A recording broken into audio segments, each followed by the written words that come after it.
Hello, Vidyashree Subramaniam. Thought for the day. ஒரு பெரிய மரம், அந்த மரத்தில் ஒரு கிளியும் காக்காவும் வாழ்ந்துட்டு இருந்தது. இந்த கிளி எப்போ பார்த்தாலும் என்ன பண்ணுமா, அந்த காக்காயை பார்த்து டீஸ் பண்ணிக்கிட்டே இருக்குமா. ஏ கருப்பு காக்கா, நீ கருப்பி அப்படின்னு சொல்லிட்டு திட்டிகிட்டே இருக்குமா, எப்போ டீஸ் பண்ணிகிட்டே இருக்குமா. இந்த காக்கா அப்படியே ரொம்ப மனசு உடஞ்சி போய், இது என்னது டெய்லி கிளி இதே தான் சொல்லிகிட்டு இருக்கு அப்படின்னு சொல்லிட்டு, ஆனால் காக்கானால் ஒன்றுமே பண்ண முடியல. இந்த கிளி வந்து கான்ஸ்டண்ட்டாக அந்த காக்காவை வந்து சொல்லிக்கிட்டே இருந்திருக்கு. நீ ஒரு கருப்பி, நீ ஒரு அண்டங்காக்கா, நீ ஒரு இந்த காக்கா அப்படின்னு சொல்லி எப்போ பார்த்தாலும் கிளி வந்து கிண்டல் பண்ணிகிட்டே இருக்கு.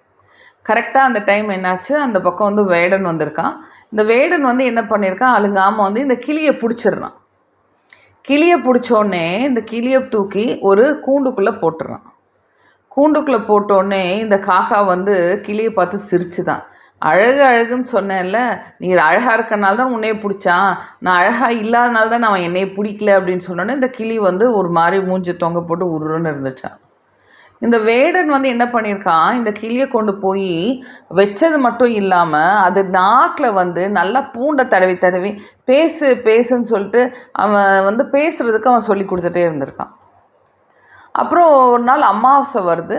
அமாவாசை வந்து இந்த வேடனோட மனைவி என்ன பண்ணுறாங்க, சாப்பாடு கொண்டு போய் அவங்க வீட்டு மாடியில் வச்சுட்டு கா கா கூ அப்படின்னு கூப்பிட்டு வந்து சாப்பிட சொல்லியிருக்காங்க.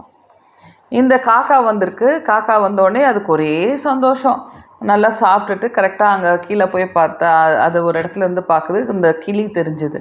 அப்போ இந்த காக்கா போய் கிளிக்கிட்ட சொல்லிச்சான், நீ வந்து என்னை கருப்பு அது இதுன்னு சொன்ன, நீ டீஸ் பண்ண, நான் வந்து சுதந்திரமாக இருக்கேன், அது மட்டும் இல்லை உன்னை வந்து ஒரு கூண்டுக்குள்ளே நீ அழகாக இருக்கேன்னு உன்னை கூண்டுக்குள்ளே பிடிச்சி போட்டது மட்டும் இல்லாமல் அவங்களோட பாஷையில் பேசணும்னு சொல்லிட்டு உன்னை வந்து வற்புறுத்தி உனக்கு டெய்லி ட்ரைனிங் கொடுத்துட்ருக்காங்க.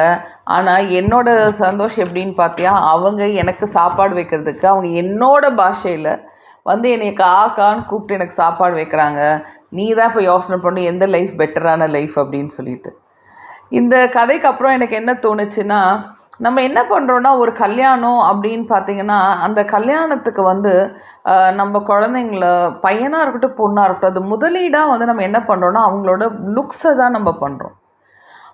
அவங்க லுக்ஸை தான் ப்ரொஜெக்ட் பண்ணுறோம். அவங்க லுக்ஸை ப்ரொஜெக்ட் பண்ணிவிட்டு அதுக்கு உரிய வரன் ஸ்டேட்டஸ் எல்லாம் திறமை பார்க்குறோம். ஆனால் ப்ரையாரிட்டி என்ன சொல்லுவாங்க, பொண்ணுக்கு மாப்பிள்ளைக்கு பிடிச்சிருக்கா.